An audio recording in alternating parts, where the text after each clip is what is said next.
So,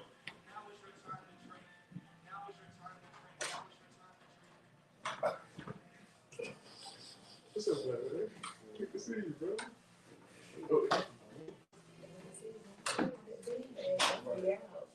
Welcome, welcome, man. This is awesome, man. Hey, be good. All right.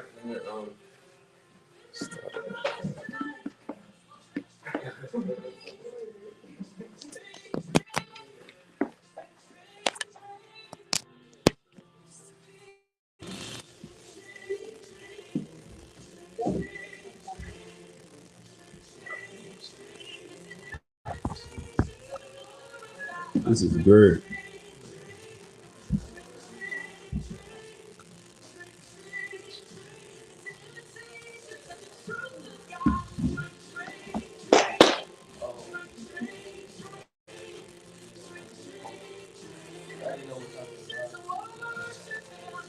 I would typically kick it off, and what we call a spiritual spark.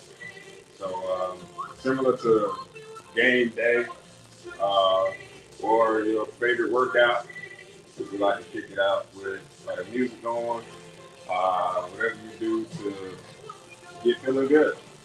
This is welcoming in. Just trying to get your mind right and game it. Get hyped about it. Because we love the Lord. So take a couple minutes online. Uh, everyone, take a moment to. I'm gonna get in my little zone. You have the opportunity to get in your zone. Whatever. So after that, then we'll uh, jump into it. Kind of do introduction. Go from there. All right. So, y'all be back.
Let me invite, you know, no, good, I'm good, you know. Good. On y'all, whatever you got. Good. All right, cool, let's do it. All right.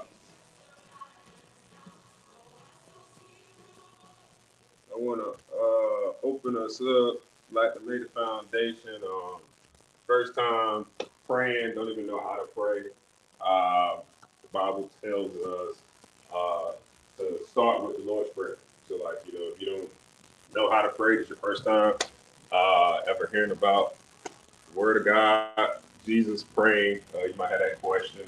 It's always good to start with the Lord's Prayer. So, every time we're trying to open up these players' prayer, I'm going to open it up with the Lord's Prayer. So, we're just trying to start there and kind of get in the routine of doing the Lord's Prayer. So, if you know it, feel free to join in. I'm going to lead, and then we'll go from there. All right. Our Father, who art in heaven, hallowed be thy name. Thy kingdom come, thy will be done on earth as it is in heaven. Give us this day our daily bread, and forgive us for our trespasses, and we forgive those who trespass against us. Lead us not into temptation, but deliver us from evil. For thine is the kingdom, the power, and the glory, forever and ever. Amen.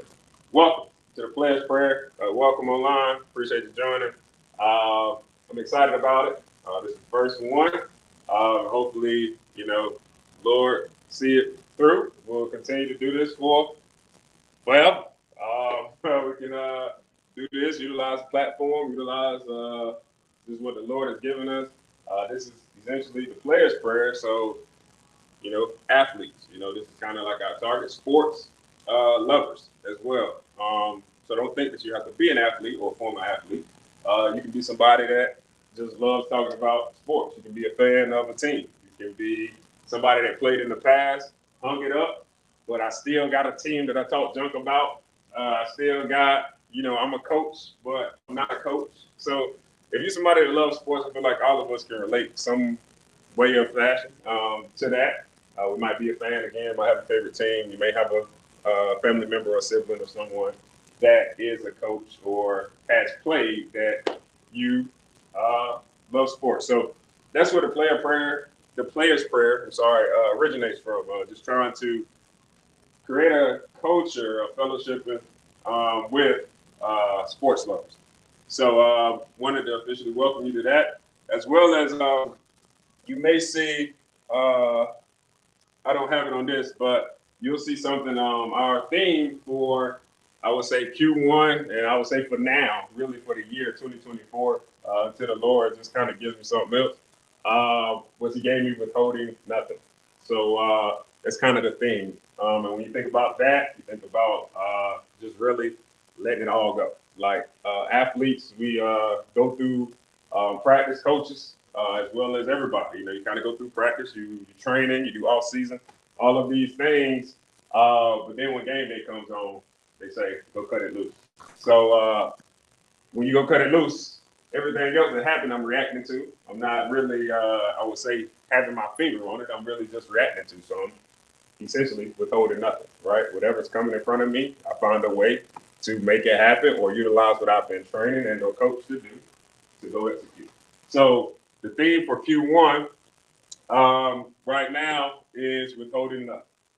So you're going to see that on the platforms, forgivingsons.org, as well as on the Glory Sports, as well as on the Forgiving Sons. You'll see withholding nothing. And he gave me that. I like to give some context into stuff, so you don't think I'm just coming up with it out of the blue. But he gave me that in regards to when I was coming into this year, there were some things that I was still feeling like I still needed to control. Like I feel like we all can kind of relate to that. But it's always every year, every day, really, you're just trying to get a little bit less and less of yourself, more and more of him. So I found myself still trying to, you know, make sure everything was in place as we all do, right? You're trying to do those things, but you know, you just start realizing that some things you can't control. And if you're really trying to be a child of His, you really have to allow Him an opportunity to come in and take some control over your life. So I was driving, and actually, how it came about was I was actually on cruise control, and I was, you get on cruise control, you're driving, and while I'm on the highway, I set it, and you're on the highway, you're going about 70, and at some point they give you some arrows sometimes, right? You're about to come around the curve, and I started coming around that curve, and I hit on the gas. Hit on the brake actually to let up off the gas to allow myself to take some control in there. But when I think about that, you put that into your life. It's something that I would say we can really relate to in regards to as I'm going through life. There are things that are going to happen that I have to again release control and allow him to control it. So I just thought about again on the highway, and if I didn't press the brake, right, you go on the highway, and if you see those curves coming, right, you don't let up off the gas, or you don't hit the brake, you're probably just gonna go flying, right? You're gonna go and crash or whatever. So just don't go crash. But the thought of I'm letting it all go, meaning if I didn't hit on the brake, who would have took over? And that's what we're trying to do here. So that's the concept of the withholding nothing, as well as the player's prayer, the foundation right now. So that in itself also with school, I always like to do a context of we're trying to go through the book of the entire Bible this year. So that's kind of the goal. So I encourage you to do the same. Right now we're in Genesis and Matthew.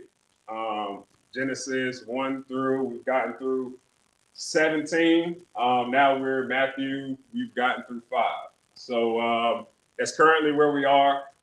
So today, the particular, I would say, takeaways are going to come from Genesis at the beginning. So we'll have Genesis 3, 4, and 5. And here with the forgiven sons at the player's prayer, we like to serve and do things in regards to structure, of course. So we have 4 focus areas at the organization that we particularly serve in. So those 4 focus areas are recruitment, athletic development, holistic wellness, as well as career planning. So today, the particular kickoff would be our core focus area is athletic development. So we're going to find ways to help you as an athlete, coach, or person that is involved in athletics to develop, and you can apply these things that can help you develop mentally and physically. So athletic development is our focus for this session. All right. Let us act before we get into all that though. Love to keep people on their toes. So we're going to transition into what we call the quick hits. All right, so y'all can join in as well, and people here, you can take time to try and write down the answers also. All right, so let's matter of fact, I'm gonna get y'all some, I guess, some writing utensils. So we got one. There you go, one. All right, and the quick hits, individuals in the room. Online as well, but really in the room. Every month, I would say, every end of the month, and we call it Feel Good Friday. You'll see it on the Forgiven Son.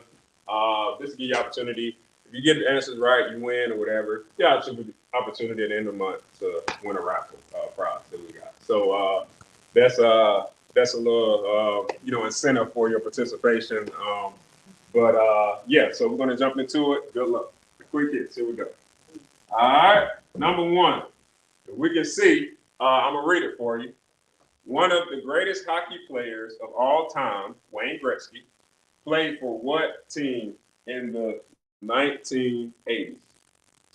Again, that is one of the greatest hockey players of all time, Wayne Gretzky, played for what team in the 1980s? All right. And y'all technically online, y'all really don't get opportunity. You got to be in person to qualify for this because you can be over there Googling. But you can throw it in the chat. They can't see it. But all right, so that's number 1. And we're going to have 5 seconds. We'll do a little timer here to make it fair. And then we'll see what our answers are. And actually, we're going to do 10 just to make it fair and whatnot. But yeah, I see some faces. All right, here we go. And the answer is the Edmonton Oilers. All right, Wayne Gretzky, he was a hockey player, maybe Hall of Famer or whatnot for the Edmonton Oilers. So, you know, hopefully, look like we got some people saying nah. All right, but Edmonton Oilers. And I try to pick these questions, you know, not the most popular sports or whatever. I would say, I know right now we're in the winter sports season, so I know that basketball is kind of the main thing right now. They were just getting out of football too. Super Bowl gonna be February sometime, so it's kind of coming up on the end. And I think tonight is the national championship or whatnot. So it's just, you know, try to give everybody some love a little bit. But Edmonton Oilers, Wayne Gretzky. All right, number 2. Now I think we've heard of this gentleman before, boxing legend. All right, Muhammad Ali, Cassius Clay, whatever you know you would like. But Muhammad Ali retired from boxing in 1981. What was his career record? All right, again, Muhammad Ali retired from boxing in 1981. What was his career record? All right, so we're gonna have the timer going again. Yeah. Yeah, and I know, you know, it kind of is probably like, you know, I know generation wise, it could be a lot, yeah, it could be, you know, some people win it, some people not. But, all right, time is up. So reveal the answer. It's 56 and 5. All right, so 56 and 5. We have somebody? That's pretty darn good. 54 and 2. What do we have there? 80 and 10. Okay, that's a lot of fights. But yeah, Muhammad Ali, according to Britannica, 56 and 5 was his record. You know, and he had 37 knockouts according to him, and has been matched by others. But the quality of his opponents and his overwhelming success during his prime placed him among boxers and more. All right, Muhammad Ali, 56 and 5. This answer. All right. Here we go. Number 3, the first Super Bowl, right? Shout out to winter sports. Well, I would say fall sports, but football. The first Super Bowl was played between which 2 teams and who won in 1967? All right. The first Super Bowl was played between which 2 teams and who won in 1967? All right. Time coming up here. All right, that's time. Here we go. And that is the Green Bay Packers versus the Kansas City Chiefs. All right, and hit the Packers won. All right, Green Bay Packers win first ever Super Bowl. The Green Bay Packers defeated the Kansas City Chiefs 35-10 in the first ever Super Bowl, according to NFL.com. All right, so Super Bowl 1 was between Green Bay Packers versus Kansas City Chiefs, and the Packers won. All right, here we go. A couple more here. All right, which country does Forrest Gump travel to as a part of the All-American ping pong team? Try and throw in some culture movie trivia as well that is related to sports, right? So that's what we try to do here also. So not all just playing on field, but also what we do off the field as well. Incorporate movies, TV shows related to sports, music, things of that sort. Just try and keep you on your toes a bit. We have a couple seconds here, and that's time.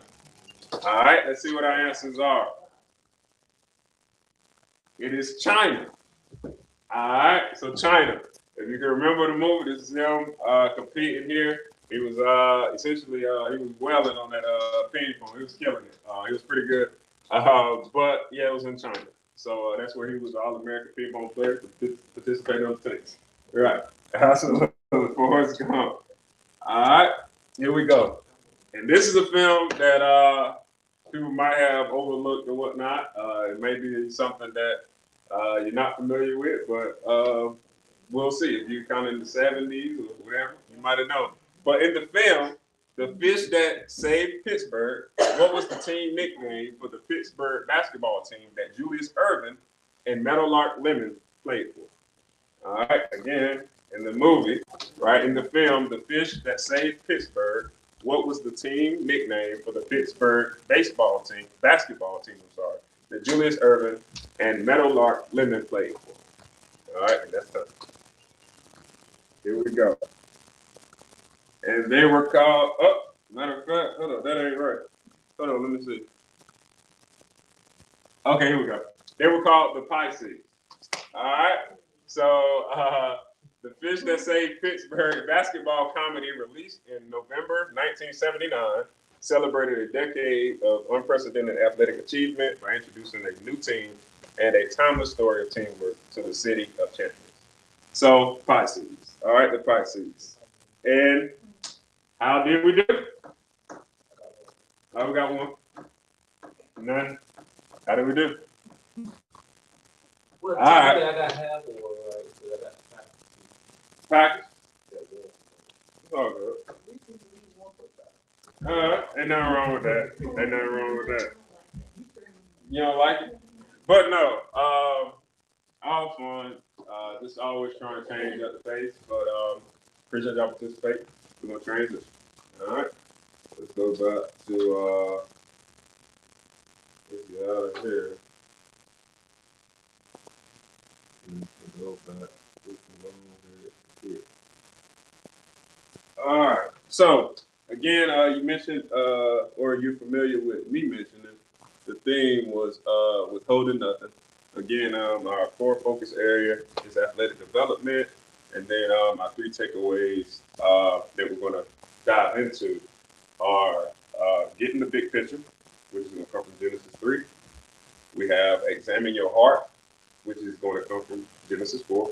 And then we have control the chaos, all right, which is going to come from Genesis 5. So these are three main, I would say the three main things for us to take away and keep in mind as we kind of go through this conversation this evening. All right, but I'm going to pray before diving into the word, just to allow him to come in as well as do it in our heart before we dive into the word. All right. So Father God, we thank you for your word. We thank you for your love, your kindness. Thank you for your grace and your mercy. Lord, we thank you for this room here. We thank you for the platform. We just thank you for allowing us to be able to read your word, interpret your word, as well as allowing it to transform our heart and our minds. So I pray that you continue to show us how to understand as well as to implement and apply the words that we're going to hear, as well as the words that we're going to allow to meditate in our minds and in our hearts. Lord, we love you. We thank you. It's in your son, Jesus' name I pray. Amen. Absolutely. Let's do it. All right. So again, key thing, athletic development. That's what we're focusing on. All right. And even if it's not athletic development, you're thinking about, you can say, okay, well, I can do it at a personal level. All right. But again, the first one, when we're thinking about Genesis 3, all right, we're going to take a moment to open up our Bibles. I have mine, but if you have it on your phone, that's fine as well. You can take a moment just to check it out. Genesis 3. And what you'll see in Genesis 3, the particular chapter is the book of Genesis, of course, is about the creation, about God creating the earth, creating everything around it, as well as how he was the creator of all. All right. And Genesis 3 in particular, what you'll find here is Adam and Eve are in the garden. And essentially, the serpent comes in and tempts Eve, right? And they eat from the forbidden tree, right? They eat that. The God told them not to eat from it, and even so far, even much as to touch the tree. But Eve was deceived by the serpent, and she ate from it, touched it, and ate from it, as well as she gave Adam the fruit to eat as well. And they both ate, and that's how death as well as sin entered the world. All right, so up to this point, it's kind of the premise, but Genesis 3, when you're checking it out, that's essentially what you're going to find. All right, so when we look at it, verse 2 through 7 is what I'm going to kind of highlight to begin with, and then we'll kind of move on from there.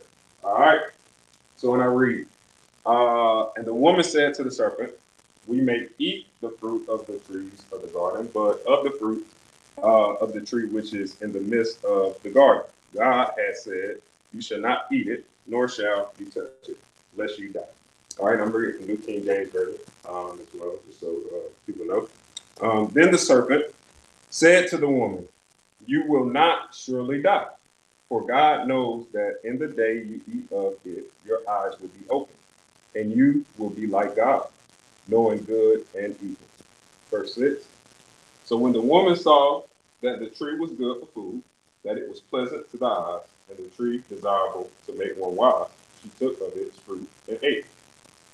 She gave to her husband with her, and he ate. Then the eyes of both of them were opened, and they knew that they were naked. And they sewed fig leaves together and made themselves cover. All right.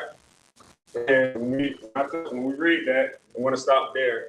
I just want to speak to the point of when we are reading that and interpreting that one, if we're going to get the big picture, again, if we're the premise of finding a way for us to withhold nothing.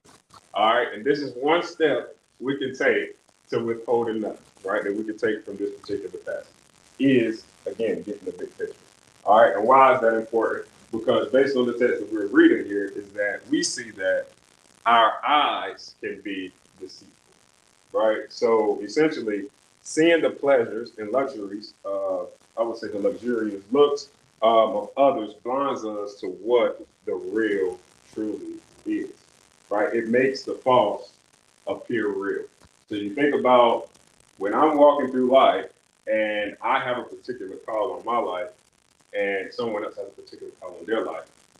Once I start to look at what they're doing and letting that influence what I am doing, I can try to look at what their circumstance is and make it mine by saying what they have must have been the way that it was supposed to be done. Because when I start to look at the outward and allow it to influence my inward, therefore what I'm seeing can deceive me. Because I only can see and understand half of the picture, if that makes sense. Right? Like I don't know everything that's happening to someone else because that's not me. I don't know how they're feeling, meaning I don't know what the Lord has told them. I don't even know what they do behind closed doors and when they're by themselves. So therefore, even if it appears good, it appears real, I will never know if it is. So once I begin to move as if it is, that's how I'm being deceived. All right. So one thing we can take from here is that again, we want to get the big picture. So meaning that we want to know where we want to go and truly know before we go, right? As well as we need to know what it takes to get there. And then we need to know when something isn't right or I'm not getting the desired result and it's time for me to fit somewhere else. All right. So those are kind of the three things that how I can get the big picture, right? Know where I want to go and truly know before I go, know what it takes to get there, and then also know when something isn't right, right? Because when we get a taste of something that isn't what we were designed, right, we begin to think that the grass is greener there. But the fact of the matter is, as we're seeing here, again, the serpent deceived Eve, told her that, well, you can't eat from that tree, knowing that the God told you not to. I thought that it was okay for me to eat there. So I looked at it. It looks pretty. It looks nice. Right? It looks glorious. So I'm going to go taste it and see. And ultimately, that led to their demise. All right. So again, the grass isn't always green on the other side. And even if we go forth to New Testament Matthew, if we look at it, the text in itself says that our eyes can be deceitful and our eyes can hurt us because it tells us if your right eye causes you to sin, pluck it out and cast it from you. For it's better for you that one member perish than the whole body be thrown into the pit of hell. Right? So we have to get the big picture, know what's going on. Right? Because even with them looking, right, and even with her saying, okay, well, I think it's okay, her even taking that step to do that was leading them into the pit of hell, because she ended up eating it as well as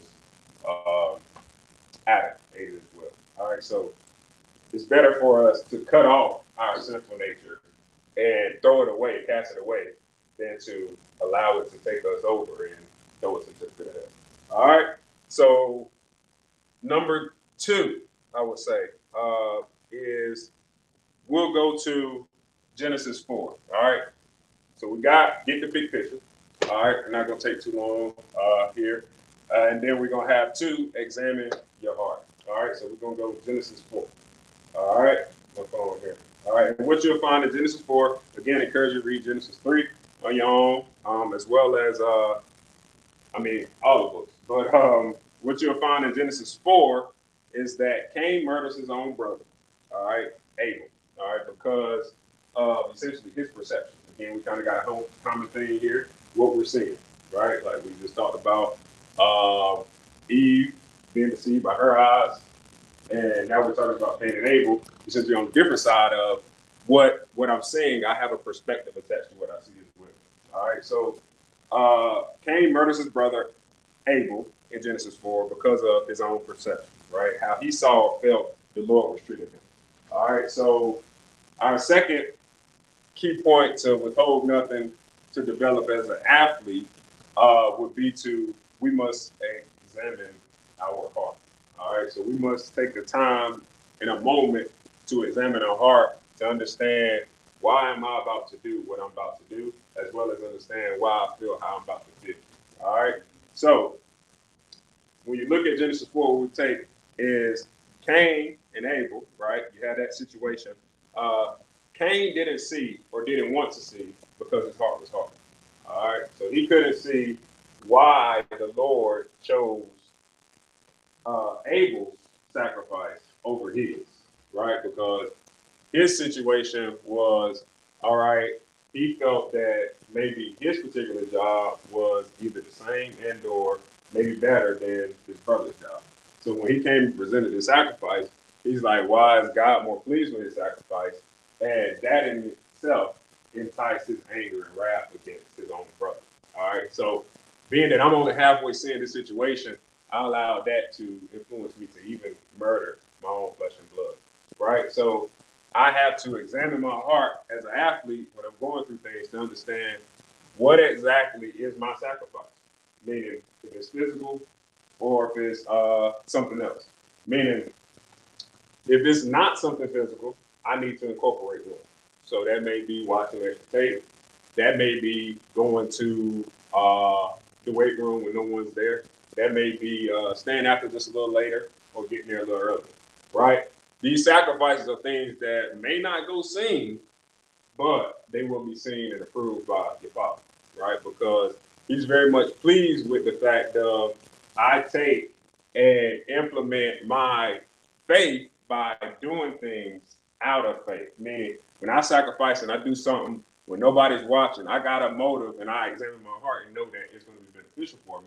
So therefore, he knows that you don't maybe call out your own teammate and say, okay, well, I think I'm better than them. Or you don't spaz on your coaching staff and say, well, hey, why is this person doing this? Why is this person doing that? I channel that, swallow tongue a little bit, and just continue to focus on my work and my sacrifice.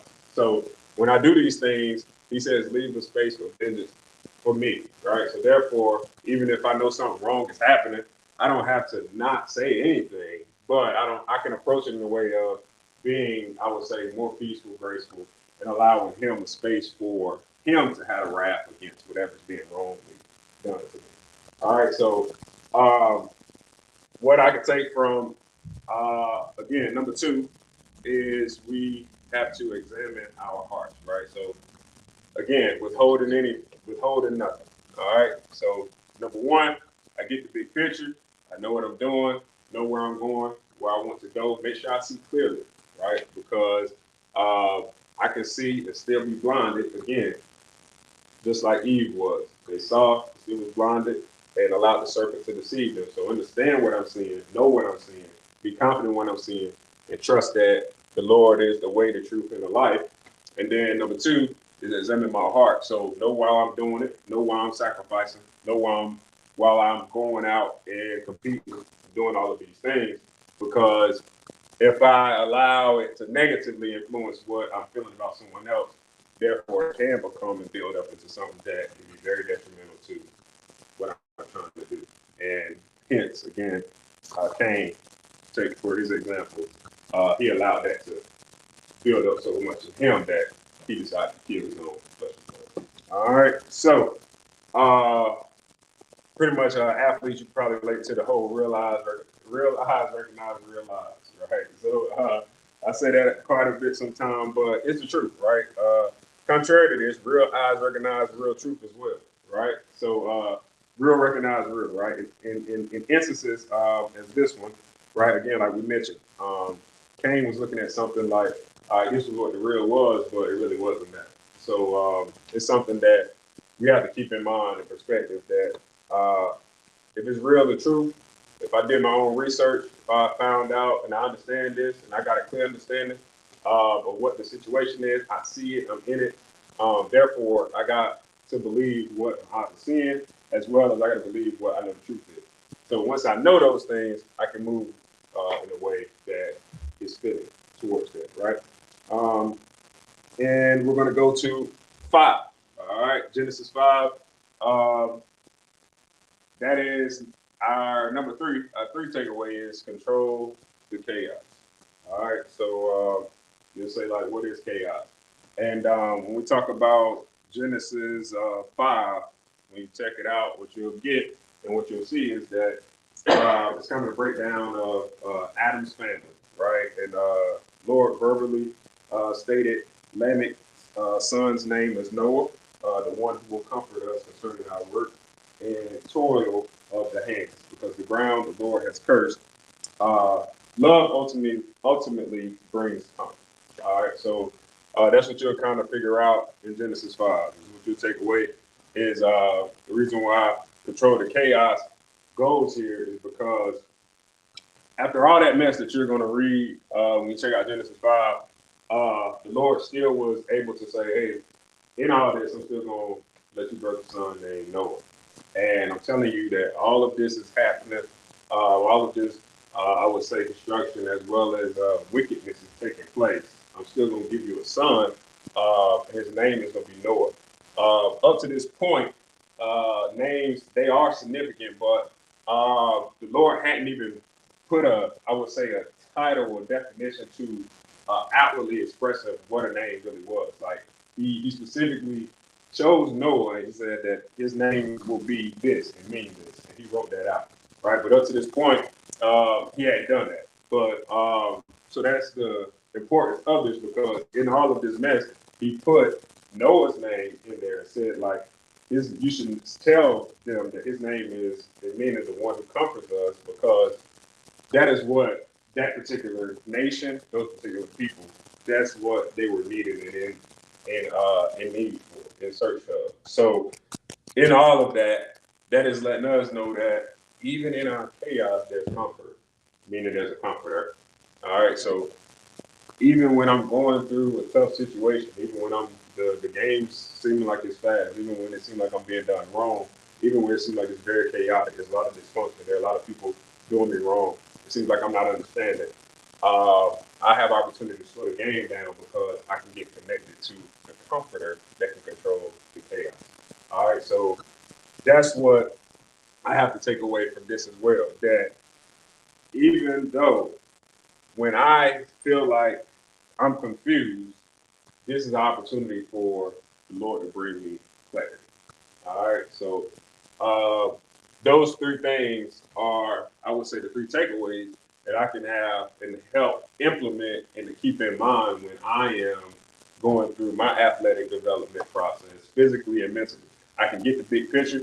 I can take time to understand and know while I'm doing what I'm doing, and understand it clearly and be committed to the the clarity of that, as well as in that, now I'm going to examine my heart, understand why I love and am I doing what I'm doing, as well as understand why I'm going to sacrifice something for something else. So implementing and incorporating a specific sacrifice that I can apply. So that might mean watching the extra tape again, like I said. That might mean staying after practice or getting there early. I'm doing something practical that I can incorporate so I know for even when they're telling me my sacrifice was worth nothing, it really was worth something because I know the truth, right? So this is something that you have to again examine your heart and understand that even though they're telling me it's not, it is. Even though they don't see it, I see it because he sees it. So again, this goes to withholding nothing, right? So I have get the big picture, know why I'm doing it. Second, examine my heart. So I'm going to implement and incorporate a sacrifice. So therefore, I know that it's pure. So once I implement something, I know that my sacrifice is pure. I know it's something different. I know it's something that is, I would say, tangible, practical that I can apply that no one else may know or know they don't see. I pray about it, I implement it, and therefore I know that every time I go and step into a room, I know that what I did, it was pure. I know that what I did was a legit sacrifice. I had Cain of that, right? Because Cain, he didn't really see his brother's sacrifice. He didn't really appreciate his sacrifice, right? So understanding that he had a sacrifice and Abel had a sacrifice, those two particular things, you focus on your sacrifice, I focus on mine. So I therefore can be more confident in what I'm doing because I know that even if you tell me it's trash, you're trash, you're not good enough, whatever the case is, I can understand and stand there and know that you don't even know the work I put in, right? I can be confident in that. You don't even know who I am, right? Because I know who I truly am. So I can sit across from my boss, I can sit across from my head coach, I can sit across from whoever and be confident in not only just knowing who I am, but where my help comes from too. So I can examine my heart and understand that I can gracefully lead this situation and sit there confidently across from you and know that I ain't got to withhold anything. You got it, right? Because we're going to be all right. And lastly, in that, that leads to again, I just described sitting across from somebody. I just described something that you would consider probably chaotic. Now I can control my chaos because I know that just in Genesis 5, he said in all of that, he still sent a guy, a son, that is about comfort, right? So he's telling us that he's going to be our comforter. So therefore, even in my chaos, when it seems chaotic, even when it seems like everything's going off the wazoo, I can find comfort in the comforter. All right. So uh, anything, anyone want to say, anything that, all right, like any feedback, anything that anybody, no? All good. All right, cool. And as I close, right, it's important for you to understand those three things. Again, in competition, I must get the big picture, examine the heart, control my chaos. These things will take your game to another level, I promise, because these things will slow things down for you. Just as I said, right? When things slow down, we understand more, right? When things seem to be coming at us faster, that it seems, I would say, then it seems we can handle or process them, then it seems to get a little scary for us, right? So when we slow things down, just like in the game, when the game slows down, they talk about how you mature. When life slows down, right, it seems like I got a better hand on what's going on, right? It doesn't scare me as much. I seem like I can control it better, right? But keep everything we discuss and noted in mind, and I promise you, you'll be just fine. You become stronger mentally and physically by finding ways and times to incorporate each of these into your active lives, all right? So again, appreciate you all. The players' prayer, right? Don't buy the hype. I want to say that as well. Don't buy the hype. People want to say, you're going to see these things. They're going to say, this person's great. This person's great. This person's good. Everybody's doing this. Everybody's going here. This person's better than you, whatever it is. Don't buy the hype, right? Just remember that these three things can keep you in a position where I can control what I can control and I can be confident in what it is that I'm going through, right? Because at the end of the day, the truth is what I'm seeing and what I'm in.